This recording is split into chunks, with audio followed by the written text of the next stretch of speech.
Stevie Van Zandt has written a fabulous memoir. It's called Unrequited Infatuations. And for the benefit of those who will watch on YouTube, my copy is all tabbed up because I poured right through it and loved it. And there's so much to get into. Hey, Stevie, what a privilege to have you on the program. Thank you so much for this. Good to be with you, Mike. I hardly know where to begin, but I think I'm going to begin with my favorite. First of all, you can write. You can act, you can play a guitar, you can program SiriusXM channels, you can do it all, but you can also write. And here's my favorite paragraph in the book. You wrote the following, and just indulge me for a moment because there is a question. A few days later, I went for a drive to clear my head. I chose the Palisades, the most scenic of New York's outer arteries. After the first few miles, I started to relax. The leaves were turning. Autumn has always been my favorite season, and the quiet hum of the Cadillac's 400 horses made for a smooth as silk magic carpet ride. It was as close to a perfect afternoon as I was likely to have for the next little while. The pretty young girl sitting next to me was just a bonus. The only slight damper on the day was knowing that in just a few more miles, I was going to have to kill her. I loved the scene when I watched it. I loved reading about it. And I guess what I didn't recognize until I read your memoir is as emotional as that was from the Sopranos. And of course, I'm talking about you taking out Adriana. I never stopped to think about how emotional it would have been for you and for she as the actors. Yeah. I'm really, I really despise bullies. It's one of my things, and and I really hate people who who physically abuse women, and that was the toughest thing I've ever had to do as an actor. You have to really reach and become that guy. That particular guy at that particular moment, who you have nothing in common with, nothing. And she, of course, being the terrific actor she is, she was like, "Don't hold back. It's going to be my last scene in The Sopranos, so let's make it good." And so you got to beat up a woman for 2 hours, and it's no fun. I know that it was difficult for Stevie to film it. How difficult was it for Sil? Not too tough. not bad. Why not? Because he's a traditionalist, and he's a pretty much by the book traditionalist. And anybody, and the reason why he's sort of a romantic about the mob, and definitely romanticizing the past more than it deserved.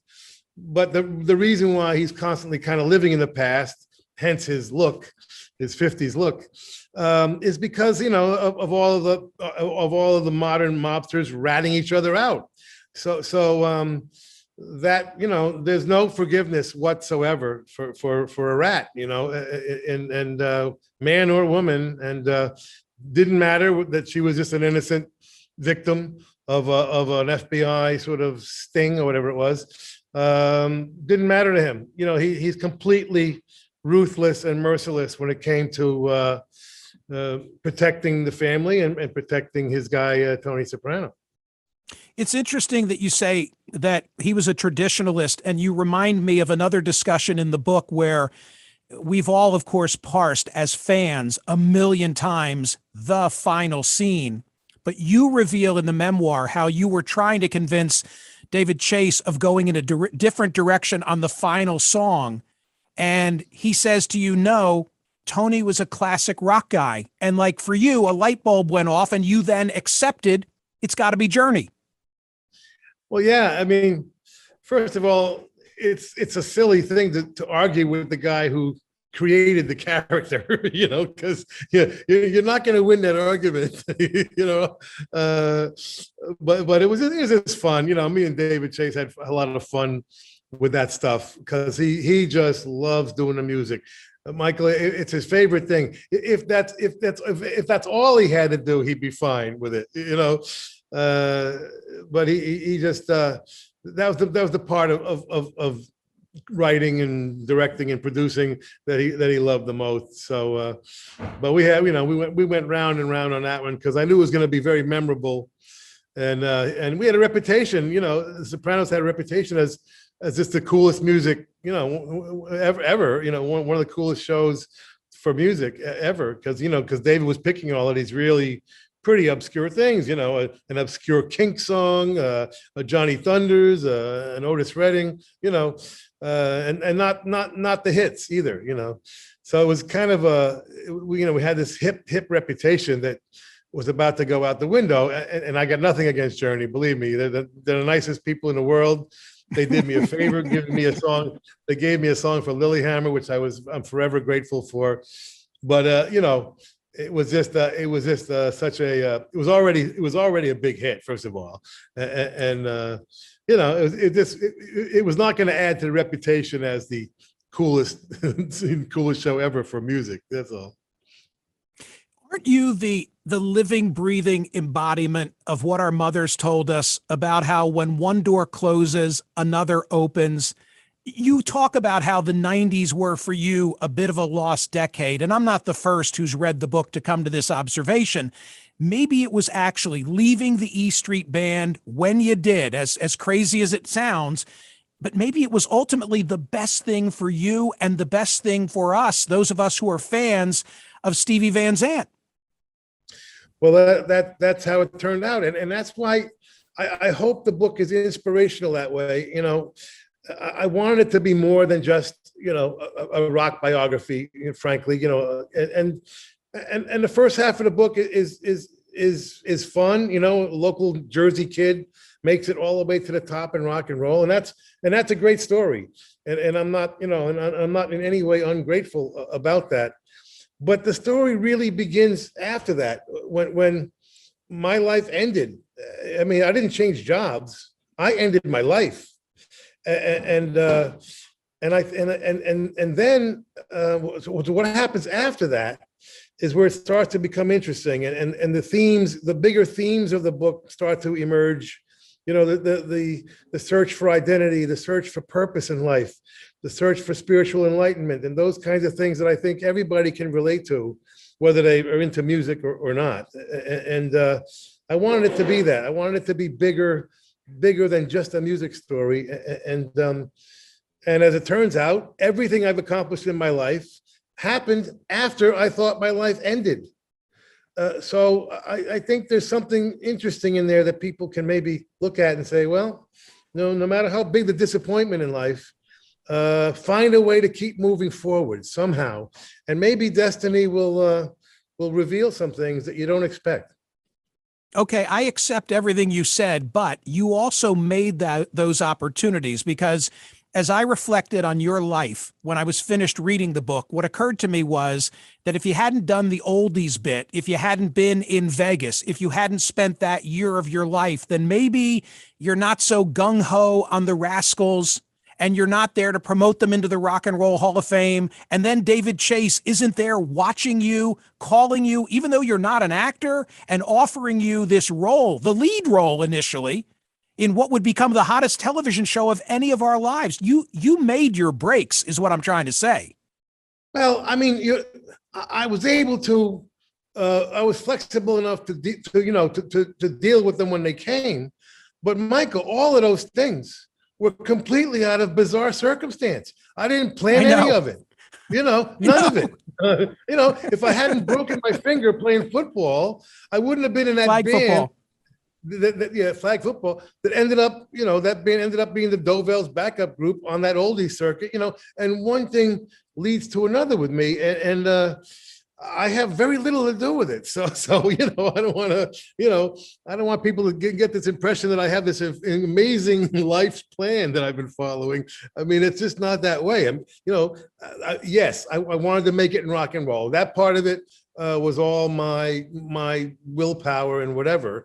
But that's, that only goes until 1982. The next 40 years have been completely accidental and circumstantial and just, by sometimes just by destiny saying, okay, Okay, let's but give the guy Stevie, a break. I think I know the answer to this question. If I wind back the clock and I give you the option right on, I guess it was the cusp of Born to Run coming, you can stay in the band and we can rewrite your life. Are you taking that deal? You said Born to Run, you mean Born in the USA, right? Born in the USA. Yeah. Right. Believe me, for many years, I would have had to consider that possibility. But when I went back and really got into my mind and what I was thinking at that time, I have to say things have turned out the way they should have, because if I stayed in the band, would I have become an artist in my 30s and done those 5 records, which is now 7 records, counting the 2 new ones? Would I have become an actor in my 40s? No. I mean, there'd be no art. I wouldn't be an artist. I wouldn't have done Sopranos. I wouldn't have done Lilyhammer. For all we know, Mandela might still be in jail. I mean, so you got to look back and say, well, as much as I wish I could have done both, and I'll always wish I could have done both. The truth is that's not very practical, and it probably would not have happened. So I think things have actually turned out the way they should have. So, of course, I did Lilyhammer. Our whole family did the 3 seasons of Lilyhammer. We did all 7 of The Sopranos. We've done everything you've done, Stevie. But what I learned from the book, because I think of you as like a Philly guy. I can't believe you're a Jersey guy, but close enough, right? I think you as being the most street smart dude out there. And I laughed my ass off when I got to the conversation about how Lilyhammer came to be, and you're complaining about a Norwegian negotiating style which involved pretending to be a dumb farmer as a way of concealing strategic thinking and a massive ego. And you liked this guy. Can you just tell people who've not yet read the book what I'm talking about? Well, Norway is a fascinating place, is all I can say. They were literally pretty much poor farmers until like 1972, and they discover oil and in the sea there, and they become as rich as Saudi Arabia, but nobody knows it. Nobody. and if you go there, you would never suspect it, because they don't spend the money. It's all in the bank. And I mean, God knows how much is in the bank. There's potholes in the road, the trains break down, everything's expensive. You just can't figure that these guys are the richest country in the world. Anyway, so I didn't know this when I got there, but they had never sold a show anywhere, and so I made this amazing deal, because I was trying not to do the show, because I had just been a gangster for 10 years and 7 seasons, and I shouldn't have done it as an actor, but in the end I just couldn't resist. Whoever heard of somebody starring in a foreign country's local show? It was just too crazy, So I'm negotiating and everything. I said I can't come all the time. I have all these businesses at home, my radio show, my record company, and I got to work every other week. And they were like, fine. I was like, oh, wow. And then, finally I said, okay, I got to have 50% of the back end, which is like a, Steven Spielberg deal, Tom Hanks. Yeah. And I figured that's the end of that. And they said, fine.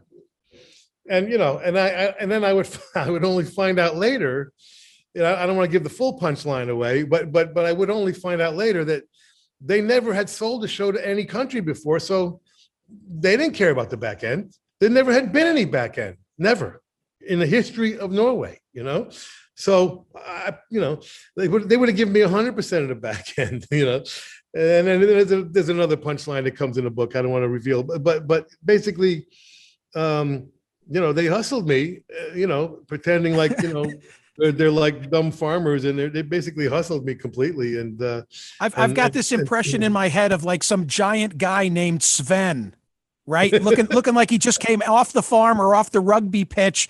And then there's little Steven, right? And he's rolling you. You should be rolling him. I know, exactly. I mean, they didn't blink. You know, when he didn't blink at the 50% of the back end part, I should have suspected something, right? But I was just like, okay, well, let's go for it, you know.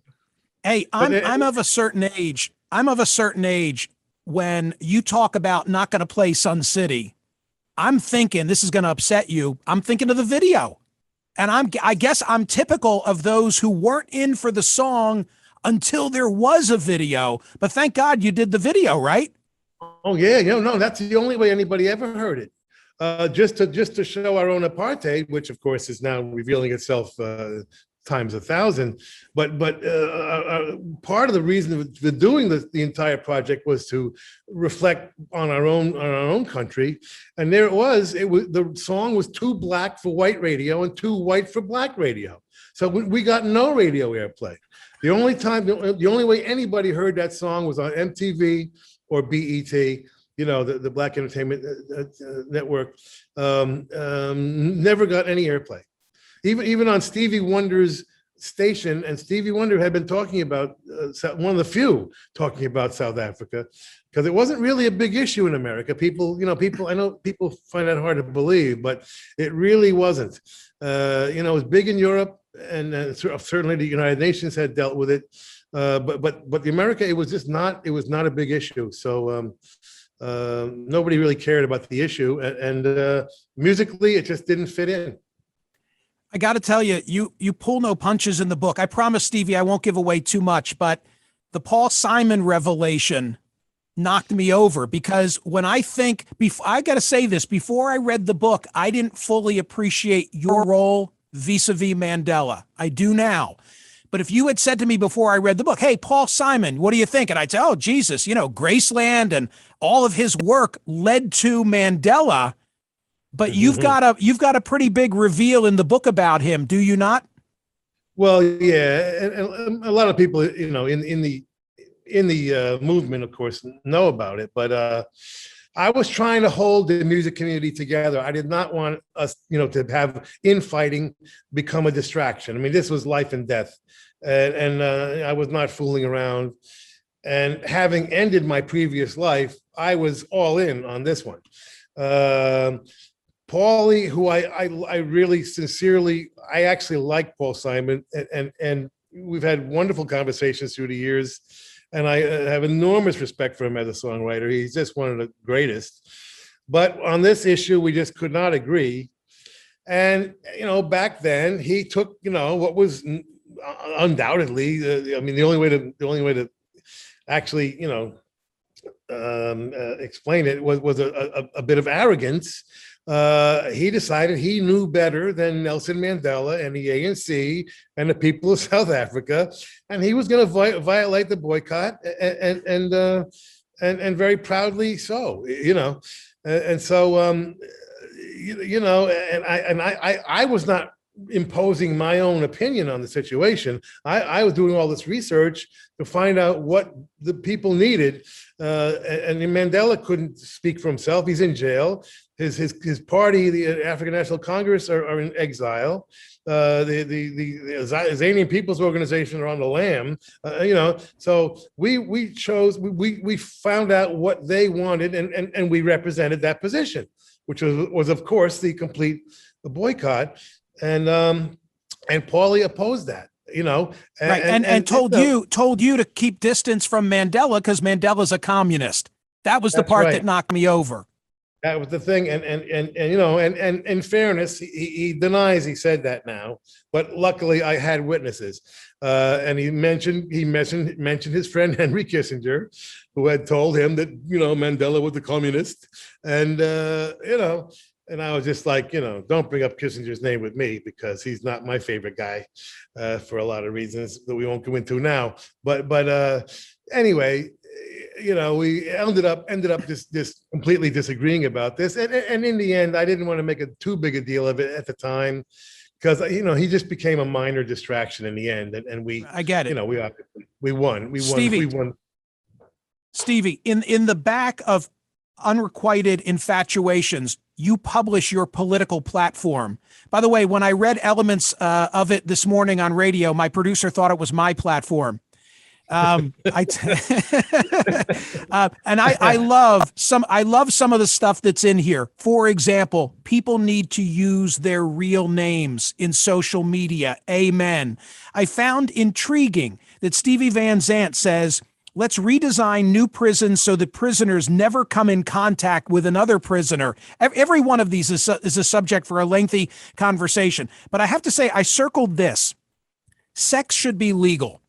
If our ambition is to become the freest, healthiest country in the world, sex should be legal and available to whoever wants it whenever they want it. Sex workers of all sexual preferences should be licensed and protected. And then this is the part that really struck a chord with me when I think about international terror. The inability of most of society to have sex leads to irrational misogyny, inexpressible frustration, and dangerous violence. Sex being illegal is unfair to the disabled, the introverted, and the socially retarded, which turns out to be most of us. There's more to it, but do you want to expand on any of that? Well, I wanted to keep the politics to a minimum in this particular book. I actually have an entire political book I'm halfway through, which I might get out for the 2022 election. But I want to just give a little taste of my political platform. I think in the political book, it's probably somewhere around 35 separate chapters of 35 different issues. But I just gave a little taste of it at the end of this book. I didn't want this to be a political book. I wanted it to be about other things. So I just did a page or two for conversation pieces like this. But yeah, I mean, the sex thing, I mean, you go to Amsterdam and it just feels like such a free, there's liberation in the air, and you don't have to indulge in the sex or the drugs, both of which are legal there. You don't have to indulge to sort of just feel that freedom. And we're supposed to be the leaders of the free world. And until sex and drugs are legal here, I don't think we'll ever be totally free. I mean, we have such religious extremism in our country. I mean, we are just right behind, the Islamic fundamentalists, the Irans of the world, in terms of the power of our religious extremism here. And we're seeing it now in the Supreme Court, which I wish Joe Biden had balanced out by adding 6, atheists to the court. I mean, we're seeing the evidence of it now, in that Texas decision and others. But it's just one big hypocrisy. I mean, it's part of the anti-women's equal rights. Actually, I mean, women's instead of using the word abortion, we should be using women's equal rights. Every time we want to say the word abortion, it should be women's equal rights, so that people understand what is actually at stake here. Women being able to decide what they do with their own bodies. And of course, men too, whatever gender, however you're identifying yourself these days. I don't mean to limit it to just men and women. Stevie, but I don't want to overstay my welcome, but I have to close at least by addressing this. You are the world's greatest underboss, and it's a role that you've played for 2 very notable figures, right? For Tony Soprano and for Bruce Springsteen. And in the book, you say, relative to your acting work, I realized I could use my relationship with Bruce as the emotional basis of Silvio's relationship with Tony, because I knew exactly what the job entailed. I never thought of the role that you played for both as being so similar, but please just expand on that briefly. Well, briefly, my character didn't exist at first. I said to David Chase, I feel guilty taking an actor's job. And so he said, okay, I'll write you in a part then. You won't have to take anybody's job. What do you want to do? And I said, I had this treatment of this Silvio Dante character who runs a Copacabana type of club. And he took it back to HBO, came back and says, no, we can't afford it. We'll make it a strip club. So at first, The Bing. it was just that at first, it wasn't really well defined. And what's fascinating to me, looking back on it, and I'm not even sure this is in the book, but it will be in the paperback, because as I discuss this, it has occurred to me, as thorough as David Chase was, and as completely authentic, he hadn't written in the role of the underboss or the consigliere. Sometimes it's two different people, sometimes it's one, right? But as thorough, right, as authentic as he is and thorough as he is, for some reason, that role was not written in to the pilot. And, and so here I am. I come in as an unclear member of the family, running the club, but whatever. And, and I think he responded to me and Jimmy bonding off screen, because we bonded on the fact that we're both character actors. He's a character actor, I'm a side man, and that's how we like it. And I think we bonded on that, having both been thrust into the spotlight, sort of against our will, and having to rise to that occasion in our separate worlds. I think so I think maybe David Chase picked up on us bonding that way. And then slowly, I think by the end of the first season, I had become the underboss and consigliere without ever discussing it, without ever having been written in. So it's a fascinating little bit of trivia, Yeah, but the point is, you've played that role for Bruce for all these years too. Well, but that's why I think I was so comfortable as an actor, and everybody accepted me completely as an actor, which is unusual for a musician to be, defined twice by an audience. Right. I mean, you're lucky to be defined once, right? But to be defined twice like that and accepted twice is a miracle. So I think that's part of the reason, because I was totally comfortable in that role. I knew what those dynamics were, even though the whole circumstance was different and the characters were different, but the dynamics are the same. Being the only guy, being the main guy that the main guy can trust, being the guy that the only guy that doesn't want to be the boss, being the guy that can bring the bad news to the boss because you're the only guy who doesn't fear the boss. I understand what those dynamics are, and they were slowly written into the script by David Chase and the other writers who were just brilliant. Are you sure you're not from Philly? I'm I was born in Boston, live in New York and Jersey, and so it's up with the Philly, Jersey, Boston connection here. The book is great. I hope you can tell from my questions and my enthusiasm how much I loved Unrequited Infatuations, and I really am thrilled that you were here. So thank you so much for your time, and I wish you all good things. Thank you, Michael. Good being with you.